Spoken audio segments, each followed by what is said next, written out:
A paz do Senhor, queridos! Estamos iniciando mais uma videoaula sobre suicídio de seu canal EBD Fácil e Motivadora. E na aula de hoje nós estaremos comentando a lição de número 4 das lições bíblicas adultos, que tem como título O Ministério Avivado de Jesus, dando prosseguimento ao nosso estudo bíblico deste trimestre, que tem o tema Aviva a Tua Obra, o chamado das Escrituras ao quebrantamento e ao poder de Deus. E na lição de hoje estaremos a par da lição 4, o Ministério Avivado de Jesus. O texto áureo encontra-se no livro de Lucas, capítulo 4, versículo 14. Então, pela virtude do Espírito, voltou Jesus para a Galiléia, e a sua fama correu por todas as terras em derredor. Verdade prática. O alcance espiritual da vida de um crente avivado revela a extraordinária atuação do Espírito Santo. A leitura bíblica em classe encontra-se no livro de Lucas, capítulo 4, dos versículos 14 ao versículo de número 22. Então, meus amados irmãos, como é a par, os irmãos estão cientes do que nós estamos estudando esse trimestre, estamos alguns avivamentos. Já falamos da lição 1, a lição introdutória do tema do trimestre, lição 2, avivamento no Antigo Testamento, avivamento no Novo Testamento, lição passada, lição 3. E hoje vamos para o maior exemplo de avivamento, o modelo que todo crente deve seguir, que é o avivamento na vida de Jesus, a lição de número 4. É isso que nós vamos estudar na lição de hoje, que pela virtude do Espírito Santo, Jesus começa a fazer a sua obra aqui na terra pela instrumentalização do Espírito Santo e para cumprir a vontade de Deus. Ele não vai para a Galiléia, conforme fala em Lucas 4, versículo 14, de coisas que ele queria fazer, de coisa da sua mente, da sua cabeça, ou seja, eu vou fazer aquilo para talvez aconteça, não, mas pela virtude do Espírito Santo, ele vai para a Galiléia, onde vai iniciar o seu ministério terreno aqui, através das obras com que ele fez, ensinou muitas coisas aos seus discípulos que foram passadas para nós através das Sagradas Escrituras. Primeiro tópico da lição, Jesus e a pessoa do Espírito Santo. Neste ponto nós vamos estudar o Espírito Santo na vida de Jesus. Primeiro vai falar do seu nascimento. O nascimento de Cristo, como nós sabemos, aconteceu de uma forma miraculosa, porque ele foi gerado no ventre de Maria pelo Espírito Santo, porque a palavra de Deus nos fala que o poder do Altíssimo envolveria Maria. E o que nela seria gerado pelo Espírito Santo de Deus. Então, o nascimento de Cristo, do Deus encarnado, que se tornou homem para padecer pelos nossos pecados, ele foi gerado pelo Espírito Santo. E o anjo fala para Maria, porque o que há de nascer de ti, Maria, será chamado Filho de Deus. Então, meus amados irmãos, desde a sua concepção até a sua ascensão, nós vemos o Espírito Santo trabalhando na vida de Cristo. Por quê? Porque Cristo, desde o seu nascimento até a sua morte, ele foi um crente em Deus avivado, cheio do Espírito Santo de Deus. O autor também vai falar no batismo de Jesus também temos o Espírito Santo ali. Por quê? A palavra de Deus nos fala que quando Cristo ora, os céus se abrem e desce sobre ele o Espírito Santo. Quando ele ora no Rio Jordão, quando está sendo batizado por João Batista, o Espírito Santo vem sobre Cristo. E Cristo é cheio do Espírito Santo, e depois que encerra-se ali aquele momento crucial na vida de Cristo, porque aquele momento ali fica nítido a Trindade, porque a gente vê que Cristo está no Rio Jordão para ser batizado, o Espírito Santo descendo sobre ele e uma voz do céu falando. 3 pessoas. É o Deus Uno, que subsiste em 3 pessoas. Deus Pai, Deus Filho e Deus Espírito Santo. Depois que Cristo sai do seu batismo, ele é guiado pelo Espírito Santo para o deserto, para passar por um momento de provação. Porque todo crente, antes de iniciar seu ministério, antes de iniciar sua obra, seja qualquer que seja, primeiro ele tem que passar pela prova. Deus sempre prova. Nesse caso aqui, foi tentado pelo demônio, mas ele foi tentado porque ele foi guiado pelo Espírito Santo para o deserto e lá permaneceu 40 dias e 40 noites, sendo tentado 3 dias? Não. 5? Não. 10? Não. Ele foi tentado, meus amados irmãos, os 40 dias. As Escrituras nos mostram 3 dessas tentações, mas Cristo foi tentado todos os dias. Mas aprove ao Espírito Santo de Deus que, pela sua infinita sabedoria, nos trouxe apenas 3 das tentações que Cristo sofre ali. Mas por que ele venceu? Porque ele tinha a palavra de Deus. E nós falamos disso, que o avivamento ele vem pela palavra. O crente cheio do Espírito Santo tem palavra de Deus na vida. O crente cheio do Espírito Santo anda em conformidade com aquilo que está na palavra de Deus. E Cristo entendia disso. Ele era Deus, porque Deus falou com ele no Rio Jordão. Este é o meu filho amado em quem eu tenho prazer. Mas ele não usou de seus atributos como Deus para vencer a tentação, não. Porque Cristo queria nos ensinar de forma didática como vencer a tentação. E ele nos ensinou, porque está nas Sagradas Escrituras, que ele venceu pela palavra de Deus. A primeira tentação que está registrada, que o inimigo ataca, é o seu lado físico. Por quê? Porque ele, como homem, estava padecendo de fome. E o inimigo vê aquilo, que a fragilidade no momento que Cristo se encontrava ali era de fome, era a primeira necessidade. Fome. Porque a Bíblia fala, porque depois de 40 dias, ele teve fome, o inimigo agiu justamente na necessidade dele. O inimigo faz isso, meu irmão, é na necessidade, na carência de nossa vida que ele vai agir. Se está com fome, ele vai tentar justamente na fome. Se está se sentindo isolado, sozinho, emocionalmente, precisando de uma pessoa, ele vai tentar justamente nisso. E Cristo venceu pela palavra. E depois o inimigo olha, ele entende de Bíblia. Ele conhece a Bíblia. O diabo também conhece. Só que ele usa para fazer o mal. Aí ele vai para a segunda tentação. Vou usar a palavra, porque ele falou da palavra. Leva Cristo ao alto do pináculo do templo e manda ele se jogar dali abaixo, e o diabo usa a palavra, o Salmo 91, que em muitos lugares a Bíblia fica aberta no Salmo 91 como fosse um amuleto da sorte, algo de proteção, quando na verdade não é, porque o poder está naquele que tem Deus, que é cheio do Espírito Santo. A palavra só surte efeito na vida de quem tem Cristo. Foi o que aconteceu com o filho de um judeu chamado Cefas. Se eu não me engano é Cefas, agora me fugiu a memória que está no livro de Atos, mas a história é a seguinte, meus irmãos. Os filhos deles ouviram de Paulo que expulsava demônios.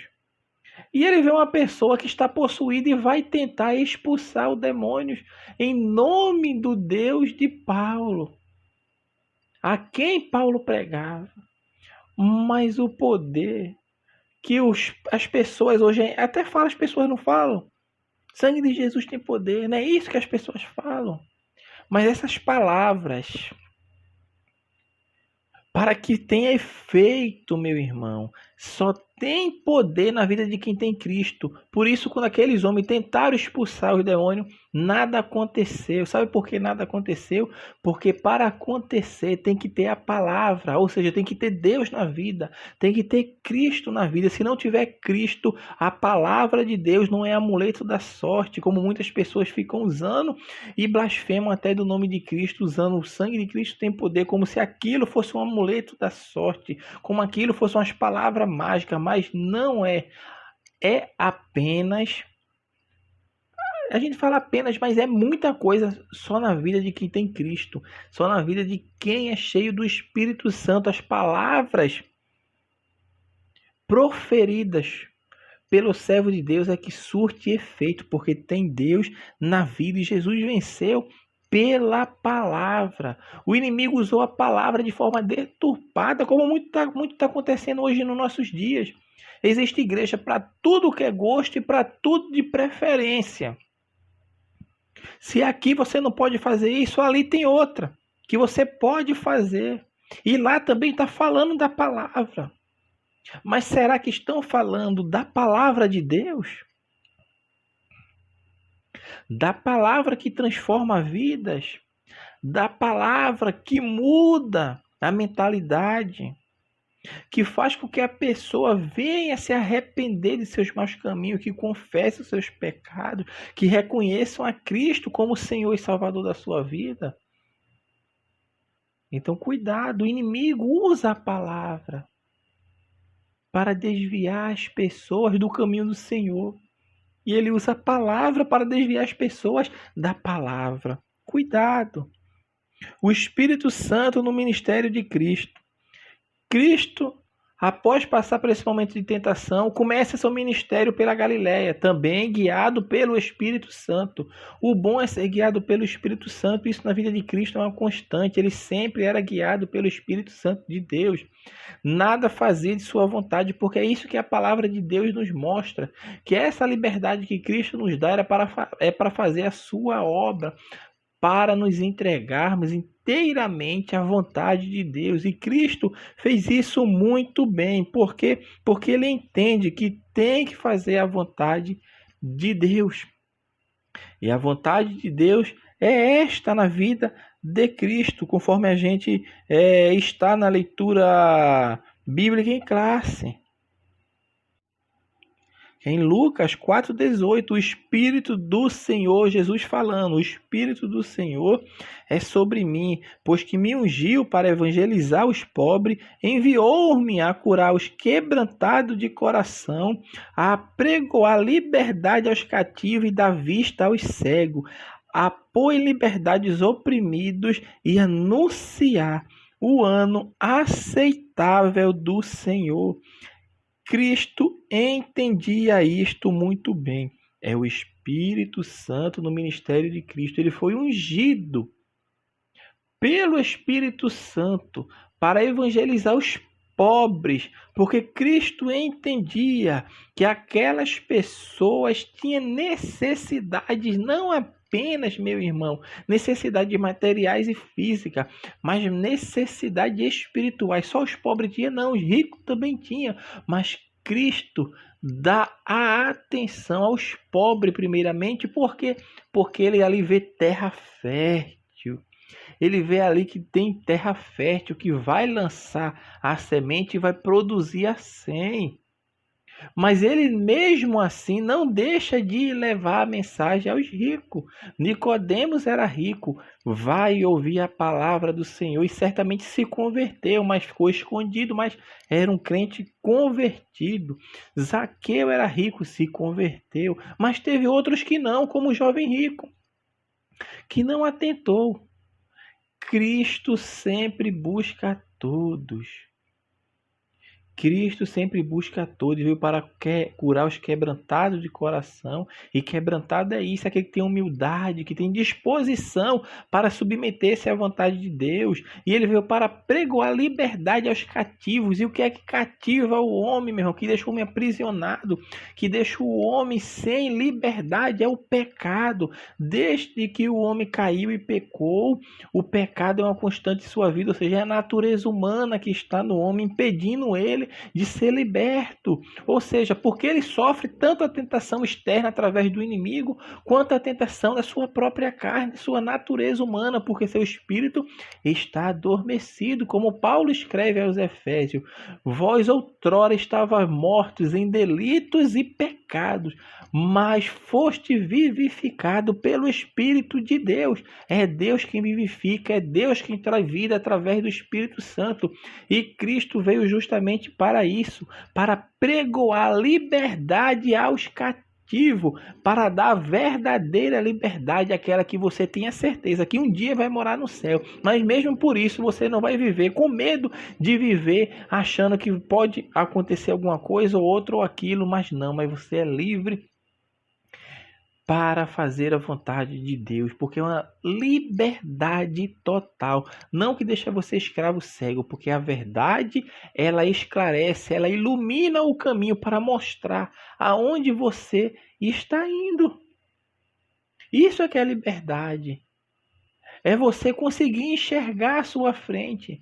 O que está aprisionado, o cativo não, ele não tem liberdade para enxergar as coisas, e Cristo veio justamente para libertar os cativos e dar vista aos cegos. O que é dar vista aos cegos? É cura. Cristo veio trazer cura, libertação e o maior milagre de todos, que é a salvação, e pôr em liberdade os oprimidos. É Cristo quem faz isso, Cristo quem dá liberdade, Cristo quem faz todas as coisas na vida das pessoas. As pessoas só têm que entender e compreender quando o Espírito Santo começar a bater na porta do seu coração, que ele deve se arrepender, confessar seus pecados e aceitar a salvação que lhe está sendo ofertada. É assim que o homem encontra a salvação. É através de Cristo, porque a Bíblia fala, só existe um único mediador entre Deus e os homens: Jesus Cristo. Não existe outro. Não existe outro mediador entre Deus e os homens. Todos, para ter acesso a Deus, a salvação eterna, tem que passar por Cristo, exclusivamente e unicamente por Cristo, porque não existe um nome em que foi dado, nem embaixo do céu, nem na terra, pelo qual devamos ser salvos, senão Jesus Cristo.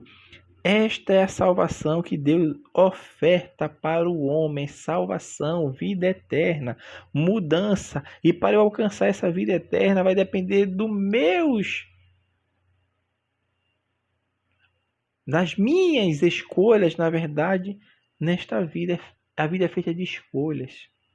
E as escolhas que determinam qual vai ser o meu destino. Cristo oferta a escolha. Depende do homem em rejeitar a oferta ou aceitar a oferta. Tópico 2. Jesus e a oração em seu ministério, o valor da oração. Jesus, percebemos que embora é Deus, mas naquela condição de homem que ele estava, no corpo encarnado, era Deus, mas mesmo assim ele não negligenciava o momento de oração. Porque a oração é aquilo que nós sempre falamos, é conversar com Deus. E só se tem intimidade com quem se conversa, com quem se conhece. Por isso o crente tem que orar, porque a oração traz intimidade para com Deus. E tem que estudar a palavra. Por quê? Porque a palavra me faz conhecer a Deus. E quanto mais eu conheço a Deus, mais eu sei como o agradá-lo. Este é o objetivo de estudar a palavra de Deus, é conhecer a Deus. Porque Deus, através da sua revelação, nos fez conhecê-lo. Então, faz necessário. E Cristo entendia. Mas mesmo assim, ele sendo Deus, ele faz para nos dar o exemplo de oração. Ele faz para nos dar o exemplo a seguir. E os discípulos também oravam, porque Cristo fala para ele: olha, vocês, quando vocês forem orar, vocês orem assim, quando Cristo ensina o Pai Nosso. Jesus não estava dizendo: olha, vocês têm que orar. E vocês, quando vocês, e vocês, para orar, vocês têm que orar e tem que orar assim, ó. Não, ele fala: olha, vocês, quando vocês forem orar, é como se Jesus estava dizendo: olha, eu sei que vocês oram. Vocês já são homens de oração, eu sei disso. Mas vocês, quando for orar, vocês oram assim. Aí Cristo vai ensinar uma forma didática, que é a oração do Pai Nosso, que é uma oração bastante conhecida, porque Cristo entendia o valor da oração. E em vários momentos e ocasiões de sua vida aqui, Cristo sempre orou. No Rio Jordão, orou. E quando ele ora, o céu se abre. O céu só se abre, irmão, minha irmã, meus queridos, quando se ora. Quando ele ora, o céu se abre, o Espírito vem sobre a sua vida. Cristo orava. Cristo orou a noite inteira, fez uma vigília para escolher 12 daqueles tantos discípulos que o seguiam. Cristo orou para enviar os 70. Em Lucas 10, ele orou. Cristo orou no Getsêmani 3 vezes. Mesmo quando seus mais chegados, Pedro, João e Tiago, adormeceram. E Cristo estava em um momento de angústia, mas ele estava orando. Cristo orava para dar graças a Deus. Cristo orava em todas as circunstâncias. Ele está nos ensinando, meu irmão, que o crente, para ter êxito na sua vida espiritual, êxito no seu ministério, tem que passar pela oração. O avivamento, ele vem pela palavra e pela oração. É como se fossem as duas asas do avião. Sem uma, o avião não voa, o avião cai. Tem que ter a oração, tem que ter a palavra. É assim que se dá o avivamento. O avivamento, meu irmão, ele não se restringe às 4 paredes do templo, não. O avivamento, ele expande. Por quê? Porque o crente avivado, ele exala o bom cheiro de Cristo aonde quer que ele chegue. Se é na faculdade, no trabalho, na empresa, no cursinho, no vestibular, aonde quer que seja, o Espírito Santo vai resplandecer Cristo em sua vida. Terceiro e último tópico vai falar sobre uma vida na unção do Espírito Santo. Nesse ponto, o autor vai falar sobre o Espírito Santo na vida do crente, a atuação do Espírito Santo na vida do crente, pegando o ponto de elo, como aconteceu com Cristo, a unção do Espírito Santo na vida do obreiro. No obreiro aqui o autor vai trazer principalmente para aqueles que exercem ofícios, algum ofício na igreja, mas isso é para todos os crentes. Quem tem que ser cheio do Espírito Santo não é o pastor apenas, não. O que exerce algum ministério, não. É todo crente. É todo o crente. Seja ele que fale ao público, que tenha um cargo de liderança e exerça essa liderança sobre algum grupo de pessoas, ou seja, aquele que faz parte do grupo, que talvez se ache o menor, mas Deus, meu irmão, ele não olha para nós como o homem olha. Deus está atento a todos os seus servos. É a todos, meu irmão.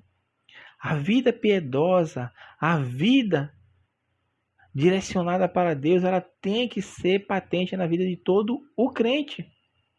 De todo o crente.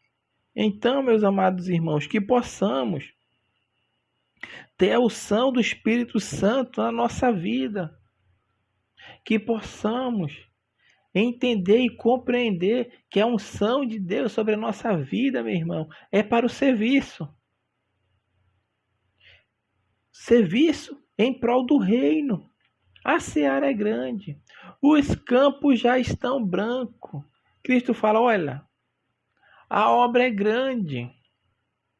Vocês têm que orar ao dono da seara para enviar mais ceifeiros. Mas não é qualquer ceifeiros. Porque a palavra de Deus nos fala que aquele que põe a mão no arado e olha para trás não está apto para a tarefa, não está apto para a obra. Tem que ser pessoas que tenham compromisso com a palavra de Deus. Porque o que Cristo está dizendo aqui é que vai ter pessoas que vão até começar, vão colocar a mão no arado, mas vão ficar pelo caminho, vão abandonar.